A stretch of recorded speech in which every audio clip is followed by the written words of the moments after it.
Okay. Kelly, what am I doing? I have no idea. Last week, we were looking at the book of Job on the ground, but not this week, not this episode. Today, we are looking at Job from the air. Much like you would if you were an eagle soaring over the Grand Canyon. That's what an eagle sounds like? That's their wings. That's their beak. If you need someone to do sound effects for your movie, look no further than Jimmy needed. Sound effect extraordinaire. I regret everything I do on these episodes, especially when we're in the book of Job, because it really is. It doesn't feel. But look, if just a little chuckle before we get into the weighty stuff. We are getting into. Lord help me. Don't write me an email, guys. What are we getting into today? Man. Ground us as we stay in the air. Go ahead. Well, last week we did look at what happened in Job's life, and this week we're going to see there's a lot more going on than just what was happening to him. There is a whole scene happening in the heavens. Yeah. And it is directly connected to his life. So we're going to talk about it. This episode is brought to you by our friends at Betterman. You can check them out at betterman.com. That's betterman.com. Thanks for joining us today, and stick around for this episode. Here we go.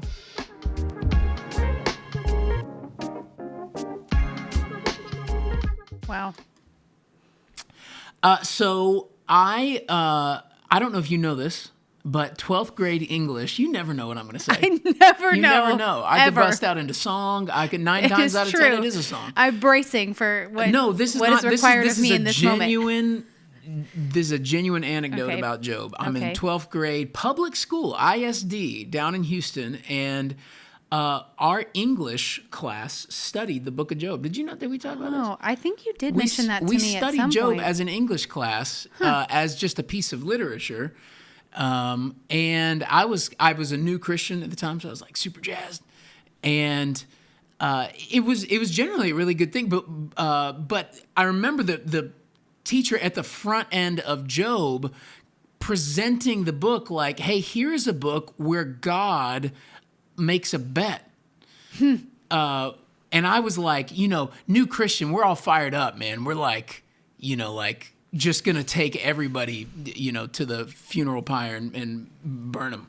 And so I was like, dude, no way. What are you talking about? My God doesn't bet. And he's like, just read the verse, man. And so he had us all read it. And it was like, at the time I was like, dang, I guess God bets. I don't know what that was. But that was my first, just a couple years into. Is that the first time you read Job? Christianity. That was my first exposure to Job. And it was interesting because I think anybody who opens the book, you're immediately confronted, we talked last week, with all of the issues, right out the gate. Yeah. By chapter 2, we're done with here's all the things, all the problems, all those sticky things, and one of the first things you're bumping into is this scene that's taking place in heaven with God and Satan, and they're talking, and there's a heavenly courtroom. There's and then God are they betting? I don't know what's. If you're here because you heard we're doing Job and you're like, yeah, I got some issues, you're in good company with lots of other folks, including my English teacher. So anyways, that's where we are tonight. Who was your English teacher? Mr. You don't remember his name? I don't remember his name. I was going to say, I hope Mr. your Sir English teacher, from Mr. Sir, is listening. I have no idea. Oh my gosh. Yeah, well, but he was a good guy. Okay. The end. He had a beard.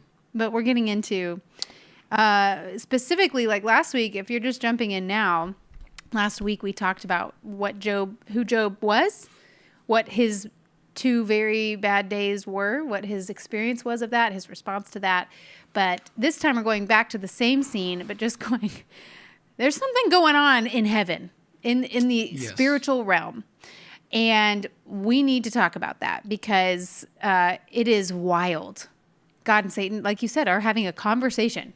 So let me read it. Let's start there. So we're just going to observe stuff together with you guys and just see what the Lord wants to highlight.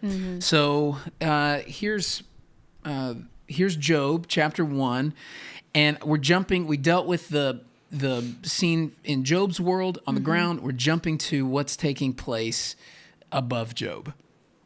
Verse 6 says this. Now there was a day when the sons of God came to present themselves before the Lord, and Satan also came among them. If you don't have 90 questions Right now. by the end of that verse, I think we're done here. I think I will just say that, and Yeah. I'll just keep reading. Okay. The Lord said to Satan, "From where do you come?" Then Satan answered the Lord and said, "From roaming about on the earth and walking around on it." The Lord said to Satan, "Have you considered my servant Job? For there is no one like him on the earth, a blameless and upright man, fearing God and turning away from evil." Then Satan answered the Lord, "Does Job fear God for nothing? Have you not made a hedge about him and his house and all that he has on every side? You have blessed the work of his hands, and his possessions have increased in the land. But put forth your hand now and touch all he has. He will surely curse you to your face." Then the Lord said to Satan, "Behold, all that he has is in your power. Only do not put forth your hand on him." So Satan departed from the presence of the Lord. The end of the heavenly scene. And shortly after, it goes really poorly for our brother Job. Yeah. And we're left with all kinds of questions and things to talk about. And so if you've got questions, be writing them down, send them in to us, because we're going to spend our whole next episode asking stuff and answering stuff that we didn't get to right now. Yep. Kelly, what? Help me. Help me, help you, help me, help them. I just think, first of all, it's crazy to me to just see God and Satan having a conversation. That just feels like, okay, So there's a happens. category, Yeah. right? I think we tend to think about them as distant or like God wouldn't want to talk to Satan. But, Genesis 3, we see that happening. But God and Satan are having a conversation and something is at stake. And Or that God would tolerate Satan in his presence. It's like, right, that God hey, would, Lord of Darkness, like, welcome to my courtroom. Right. Like, let me ask you something. Like, that Right.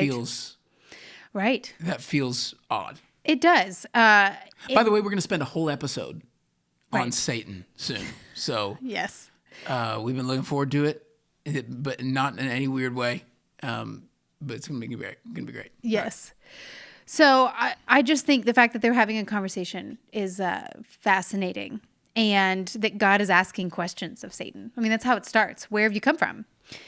And another question, have you considered my servant Job? I mean, it's interesting that God, that feels like the pattern that he has with lots of scenarios. Genesis reminds me of Genesis He's a in the question garden. asker. He asks questions. Where did you come from? Yeah. Satan answers, have you considered Job? Which I think the big thing that I feel in this moment, because what we see is right after this thing that happens in the heavenlies is the Lord gives permission to Satan, and Job, like you said, loses everything. But that all happens because God says, hey, have you considered my man, Job?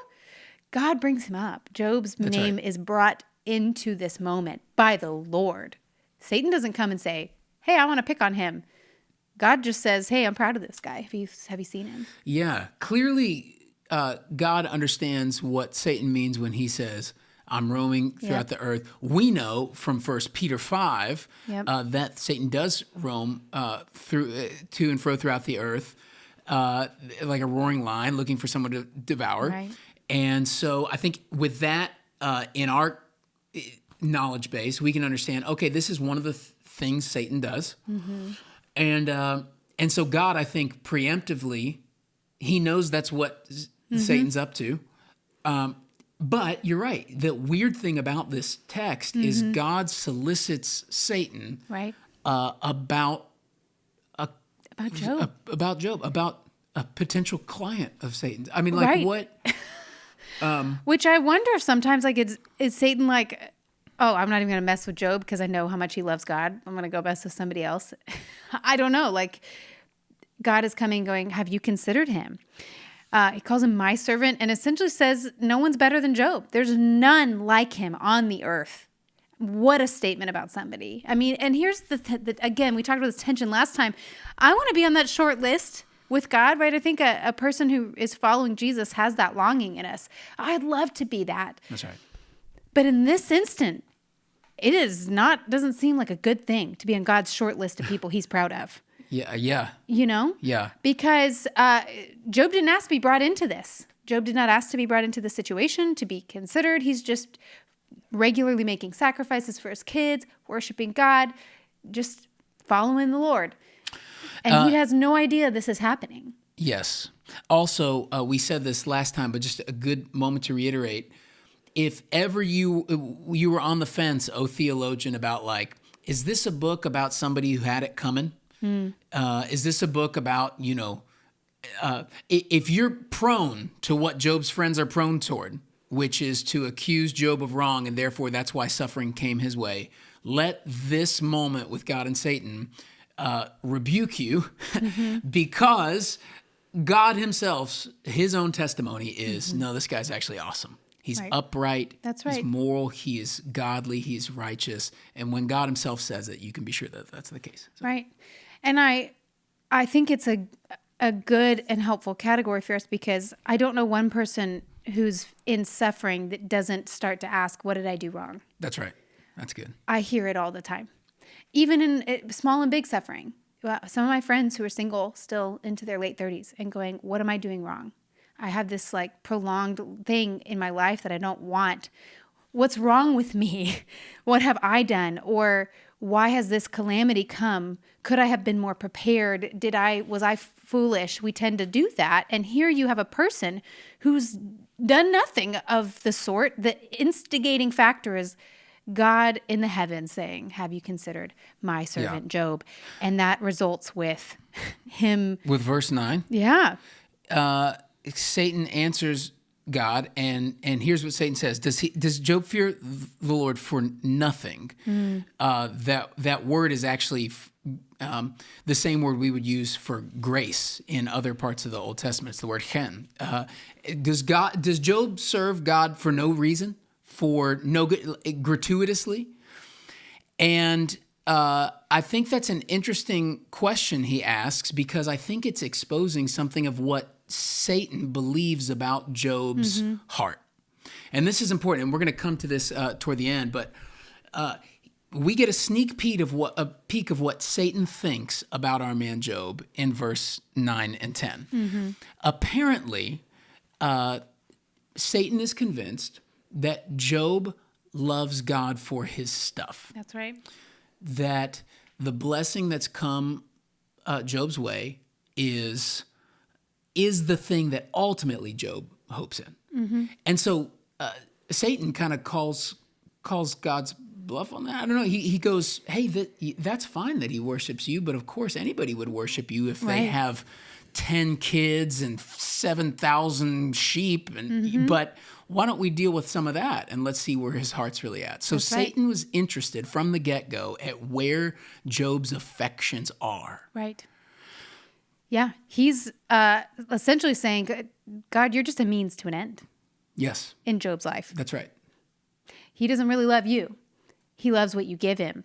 And we see his accusing nature come out in that moment because he both simultaneously accuses Job of using God. Job's just using you to get stuff. And he accuses God because God says, hey, he's awesome and upright. And Satan's like, no, he's not. Yeah. I don't think so. Yeah. I think he's just using you. And so, and this is what's a big deal, I think, in this moment, because now God's reputation is at stake. Exactly. Now, in the courtroom of the heavenlies, there is a reputation statement made about the Lord and his goodness, and that he's not actually desirable. Yes. God's not desirable, just his stuff is. I love what you said because if we should not stop short at, so there is an accusation being made, but it's easy to see the first accusation. The accusation being made is, oh, Job, there's something wrong with Job. Job's actually an idolater. He loves your stuff. He doesn't love you. But you hit the nail on the head, because what's behind that accusation is an accusation about the Lord, which is you are not treasurable enough to him. You're not lovely enough. You're not precious enough. He loves your stuff. That's right. But you get rid of that, and just you alone cannot satisfy. That's the accusation of Job. God alone can't satisfy, and I'll prove it to you, God. Let me kill his kids. That's right. Let me take his stuff from him.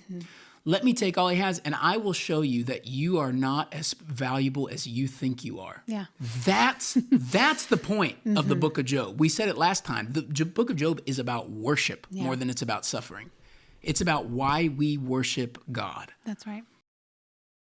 Hey guys, thanks again for tuning in. This episode is brought to you by our friends at Better Man. Better Man is about unleashing a better masculinity and manhood. It's one that's rooted in God's timeless word. It's a totally free resource for churches, for men's groups, for fathers, brothers. Better Man is a deep dive into what it means to be a real man. Too many men today are lost. They're walking around in this kind of masculinity fog, and Better Man is the clarity and the conviction that you need to be the man that God has called you to be. So you can check them out at betterman.com. That's betterman.com. Now, Satan does have some good theology, though. He does say in verse 10, have you not made a hedge about him and his house and all that he has on every side? You bless the work of his hands, possession. So Satan recognizes something that James 1:17 recognizes. Every good and perfect gift is from above, coming down from the Father of heavenly lights.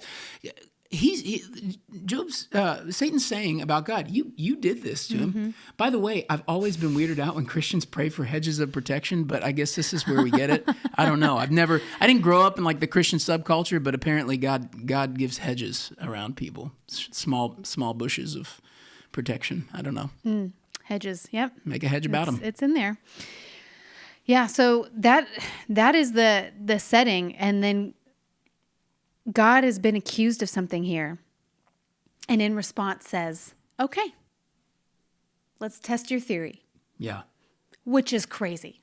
Can we just, if I were Job, I'd be like, no, let's not test the theory. I love you. Yeah. We don't need to test this. Of course, he does not know this is going on. We have no sense whatsoever from the book that God has let Job into this at all. Yeah.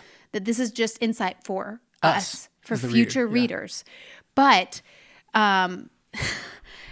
God consents. Okay. Which, again, is crazy that God would consent to something. Yes. To Satan. And I don't think that, like, he essentially says, sure, let's try your theory out. And that's what proceeds to happen. We talked about this last time, that all of Job's stuff, all of his the financial situation, his children, it's all lost in a moment.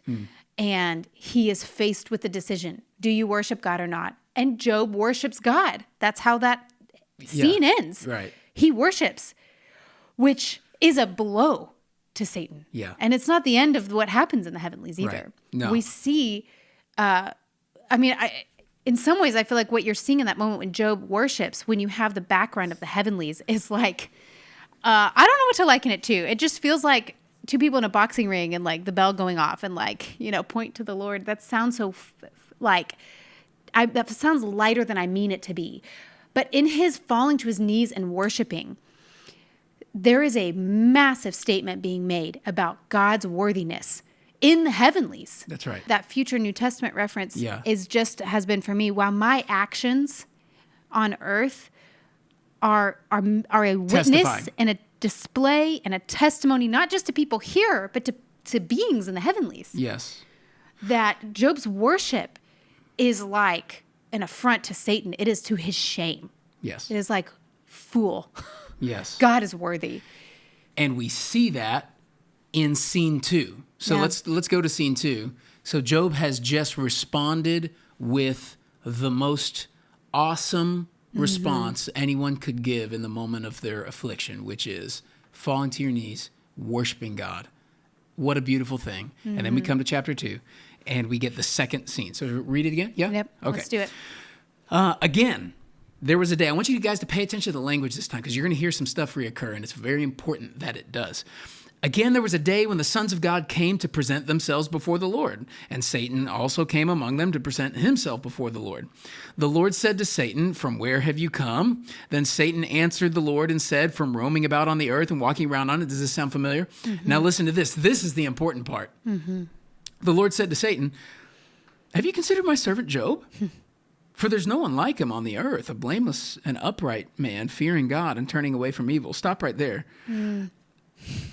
How good did that moment feel to heaven? You know what I mean? Like, that is such a jab. It is. Right?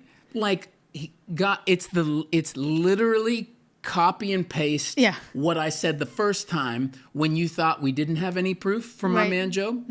When I appeared maybe not precious to him. Right. Now I have been displayed as valuable, infinitely valuable in his life. Let me just,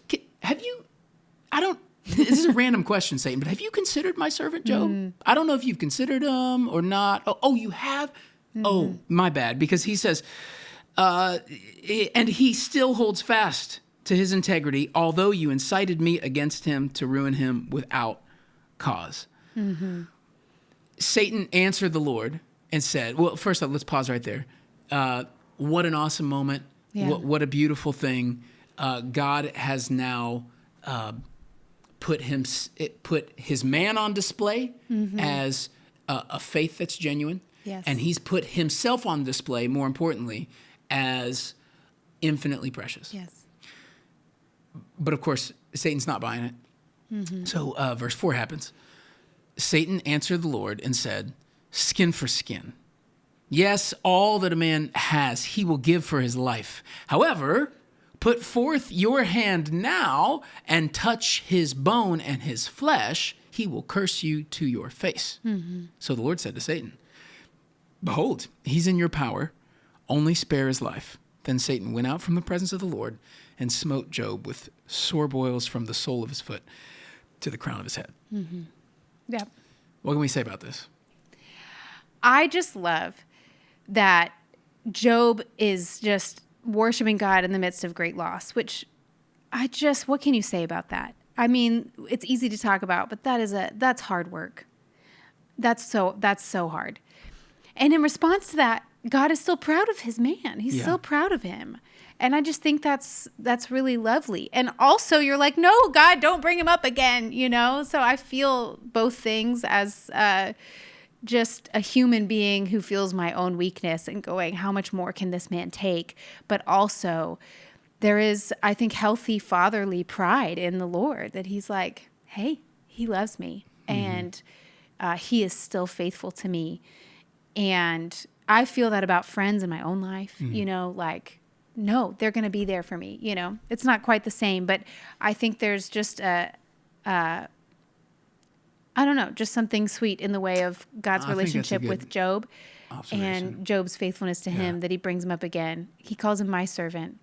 He still holds fast, which, can we just say this? Although you incited me against him to destroy him without reason or without cause, it's just in black and white there. I mean, the rest of the book is going to get into this. All his friends are going to be bringing up, Job, what'd you do? Job, what'd you do? And right here at the beginning of the book, it's just plain written down. There was no cause. No cause in Job. In Job. Yes, that's right. There was without reason. There was no reason for the suffering. There was no like, well, you know, because of these things. Yeah, God says to destroy him. So we see even God recognizes what's happened to Job is destroying. It's destructive. It's heavy. It's not a light thing. And it had no cause.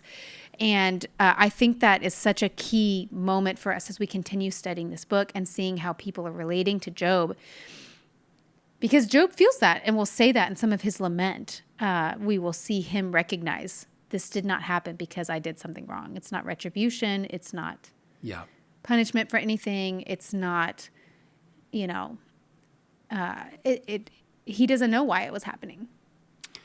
It's such a good point you're making. I want to say maybe a couple things and talk with you about this, maybe some closing thoughts here about it, because Here's two thoughts I have that I think are important that are coming out of the text.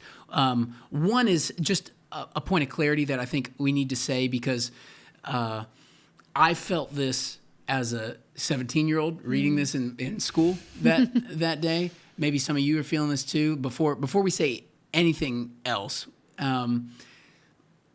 we should probably just acknowledge, hey, we need to bring a level of maturity to this text that doesn't see God as some like Las Vegas dice rolling or maybe ignorant of the character of his man Job, and so he's going to test to find some information out he didn't know. God is not stupid. He's not without infinite perfect knowledge of his man, of the situation, of what's happening. And he's not, he does nothing willy-nilly. That's right. He does all things according to the counsel of his will. So I want to say that just as, again, one of the things we're trying to do, and clearly, is we're trying to equip you not just with knowledge about the word, but how to get the right knowledge from the word, how to understand it. And one of the things we have to do is come to every text with a sense of the whole of what the Bible has said about God, his nature, those types of things. If you come knowing nothing about the Lord to this text, you might go, man, God is really capricious. He's really random. Maybe he's ignorant of some stuff. He's trying to figure stuff out. But we as mature Christians need to come to a passage and go, no, he knows all. He understands this. He's coordinated it. He has, and because of his infinite benevolence, we need to tell this to ourselves from the get-go. He is up to something good in Job behind this. If you've read the book of Romans chapter 8, you know that working behind this is God's goodness directed toward Job. So these are the things that I think every Christian needs to be telling themselves when they study the book of Job, and can I just say when they're going through their own suffering, that we need to preach truth to ourselves about the character of God. He's not silly or capricious or trite or a gambler. He is thoughtful and wise and calculated and kind in all of his doings. His mercy is over all his works, Psalm 145 says.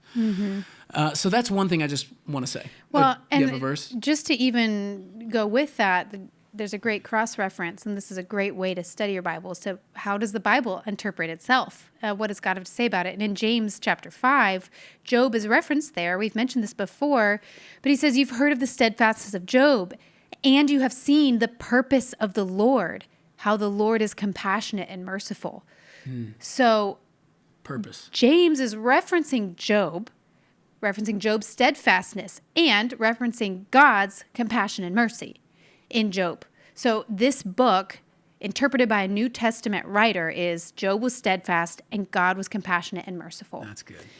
And that gives us a category for thinking as we look at this, to go, this is how the Bible sees this. And so we should read it that way with those types of questions. It gives us permission to then read this book when we don't feel like God seems very compassionate and merciful, to go to him and say, Lord, somehow your compassion and your mercy are operating this moment, and I don't see it. Can you help me see it? Yeah. Those are the right kinds of questions to be asking. That's great. Yes. Yay, James. Okay, final thing. Yes. That I really could spend a whole episode on. But one more you were talking about developing categories. Yes. One more category I think we need to develop, theologically speaking, comes out of this text. And let me show it to you. You can see it in a couple places. Look at chapter 1, verse 11 and 12. And I want you to pay attention to a couple words here. So Satan's talking in verse 11. He says, but put forth your hand now and touch all that he has. Surely he will curse you to your face. So Satan's talking to God, and he says, put forth your hand, stretch out your hand, do something with your hand. That's synecdoche, right? It's not just his hand. It's like your whole being. You operate toward Job in a certain way, and he'll curse you.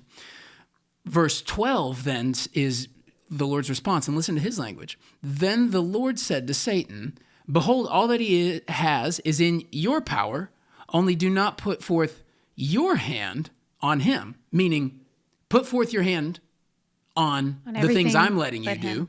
on his stuff, on his children, on his property, but just keep your hand back. You're going to see it again in verse 5 and 6 of chapter 2. He says, however, put forth your hand now, Lord. This is Satan talking. Put forth your hand, touch his bone and flesh. He'll curse you to your face.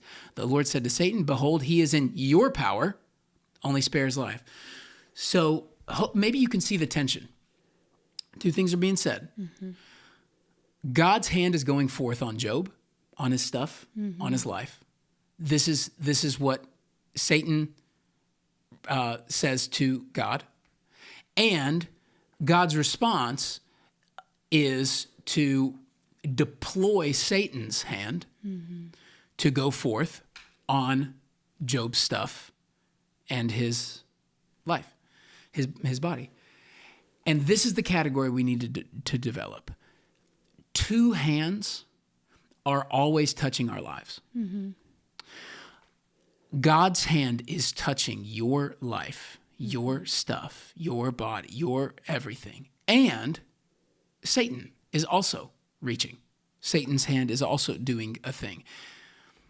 And it's important that we can appreciate this because there are two types of Christians that sort of like show up when we think about, let's take suffering, for example. When we're talking about suffering, you really have two kinds of Christians show up to the table. You have the... Maybe we can call them two ditches we can fall in. Yeah. As Christians. Look at you being so precise. Ditches get stitches. Okay, so we So we there's two have ditches we can fall in suffering. ditch number one is the Satan only category, the Satan only ditch, right? Bad stuff happened to me, therefore look what Satan did. Get behind me, Satan. Not today, Satan. Right? It's that camp. Is that true? Yes, ish. Kind of like Friendish. Yes, ish. Yes, that Satan has done a horrible thing. He is working in this world to destroy people. And specifically to destroy their faith Yes. and their love of God. Yes. So he kills, he steals, he destroys. We know this from Jesus, right? And in this text, we have implication that he has power in our lives to Yes. affect things. Indeed. Things change because of the power that God gives him to, so. But if that's all you say, Right. you are not saying the whole truth, because this text says it's God's hand behind Satan's hand doing a thing. Satan, John Piper always calls Satan God's lackey, right? Because if you notice here, Satan has to ask permission, basically, in all these moments. He's never out from under the sovereign hand of God in bringing calamity in a person's life. That never Satan is not ever going rogue. He is, by just nature of how God designed the universe, he cannot operate outside of God's sovereign decree. It's just not how you ever see him operating in the scripture, and certainly not here. So the Satan only ditch, no bueno. But there's another ditch, and it feels way more spiritual. It's the God only ditch, right? This is the like high reformed, super awesome sovereign God Calvinist. This is my people, right? My people. We love this ditch where a terrible thing happens, and it's God. It's from the Lord. It's from the Lord. It's a turn of events from the Lord only. God has allowed this. And there's good reason for that. And it's true-ish, right? Yes. It's true. God has allowed it. He is in charge of it. It is not outside of his plans and purposes for me. Yes. But not it. That's not all. But that's not all. Satan is operating as well. And Satan is out to do something to me the New Testament is full of commands. Put on the armor of God. Like, there is a real spiritual battle that in the heavenlies, and you are a target. And you should think about that. Yes. And both things have to be true. Both God and Satan are operating together in the same moments Yes. And to just focus on one or the other creates problems for us. Yes. Because the Satan-only ditch of like, this is it's attack from the enemy. You can get so frantic and worried and have a sense that like God's also biting his fingernails in heaven. Because I think about your friend, the story from high school, your friend's mom. And like which one?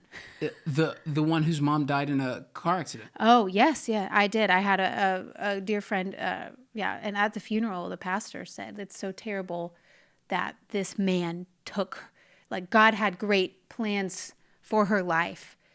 And Satan through robbed other people and through the enemy, like her life was stolen from God.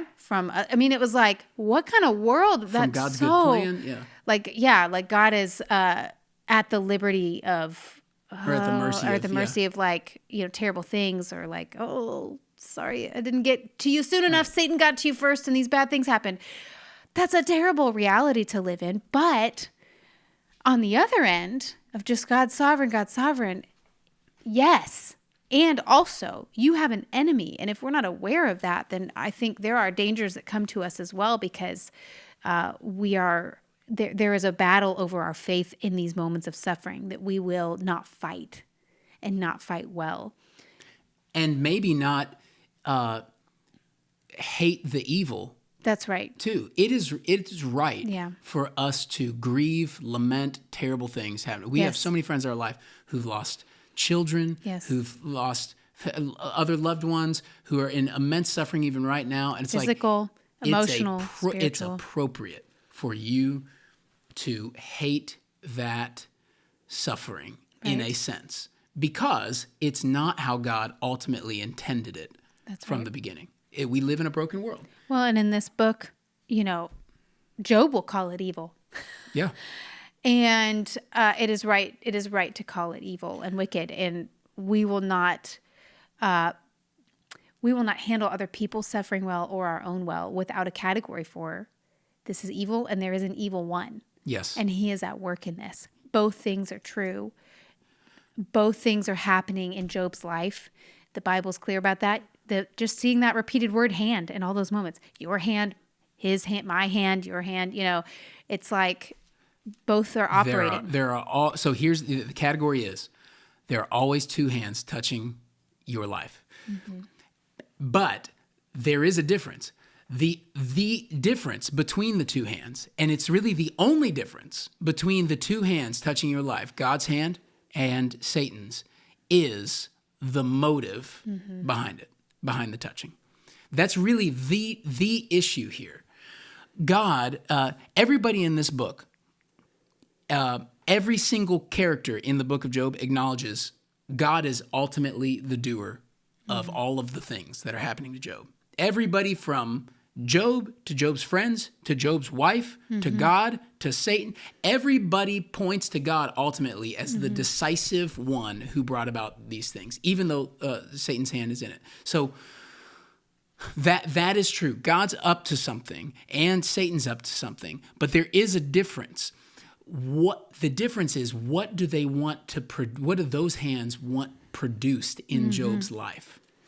And we'll just say this briefly, and this applies to all of us in all of our moments of suffering. When you are in the middle of suffering, when you're in the middle of calamity, when the other shoe has dropped, when it's hit the fan, when all of that has gone down, Satan is doing a thing in your life. And the thing he's doing in your suffering is he is eager to have you do what Job's wife wanted Job to do. Curse God. Curse God. Abandon hope in God. Find God not to be satisfying. It's another way to say you losing faith in him is the goal of Satan in your suffering. Right. So when the pain comes, stop worshiping. Yes, Another way to say it. You no longer worshiping God is the aim of the enemy. That is the thing that is happening. But we're mature in our thinking because we have God's word and we're living in this, and so we understand that God is doing a thing too in my worst day, and God is just as much and even profoundly more behind it than even Satan is. But there is a motive change now because God, in all of our moments, even our worst moments is up to something too. But what he's up to is the purifying of our faith, the unblinding of our eyes to see God as infinitely more valuable than all of the other things that we may have put before him or been tempted to put before him, to refine us, mature us, show himself as lovely. And the difference in those two motives makes all the difference in the world. This is why it can be true that God tests us but never tempts us. The word in the Greek is actually the exact same word. But the difference is The motive. the motive. The motive is everything. Right. That he is acting in our life to produce good things. Mercy, he is merciful and compassionate, as James said. There is compassion and mercy operating toward us as people in those moments. But the enemy, our enemy Satan, right, is out to draw us away from the faith. And, you know, as I'm thinking about the Thessalonian church, this church that was birthed in the New Testament in the midst of great affliction. I mean, just, it was like they became believers and it was like intense suffering. And Paul's concern for them is their faith. That is the issue, that he seeks to go check in on them. And his concern is, are you worshiping him still? Do you have faith still? Because he knows what's at stake in suffering. It's what is your disposition toward the Lord? Yeah. Are you clinging to him more, or have you wandered away? Yeah. Have you been tempted away from him by the enemy, or are you being strengthened in your faith toward him? Yes. That is the issue in suffering, is who we're clinging to and who we're trusting in, and what we do with our temptation to leave. Do we run to him, or do we trust other things? So next time you're in a moment where it's like that unexpected thing that I never thought would happen, it just happened to me. Preach this to your heart. This is an evil thing. And yes, Satan is up to something in it. Yes. And he would want nothing more than for me to abandon my joy in my God and curse God in this moment because I lost something that my heart loved more. But I will not let that happen because I know my God is even more behind this, sovereignly working something good for me. God is up to me finding out that he really is the great reward of the gospel.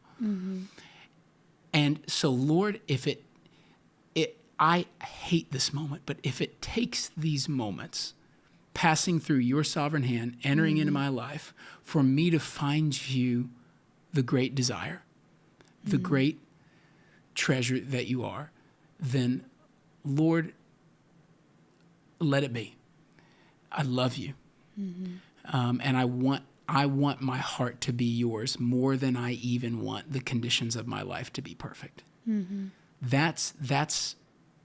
I think that's one of the things that the book of Job is inviting us to embrace, and the way we ought to be talking to ourselves in the midst of suffering. Thanks for joining us today, guys. Hey, if you're liking this podcast and these episodes, we'd love for you to subscribe, like this show, do the star rating thing, write a review, share it with your friends. All of that helps the algorithm monster move this up and get this into the eyes and ears of more folks. So we'd be grateful for it. Yeah. Kelly, what do we do next week? Or next time? Next time, we're answering your questions. So we're just getting back into some questions coming out of the topics that we're talking about, which are weighty and complex. And so we're just going to go there. So go with us, or don't, but you should go with us. See you then.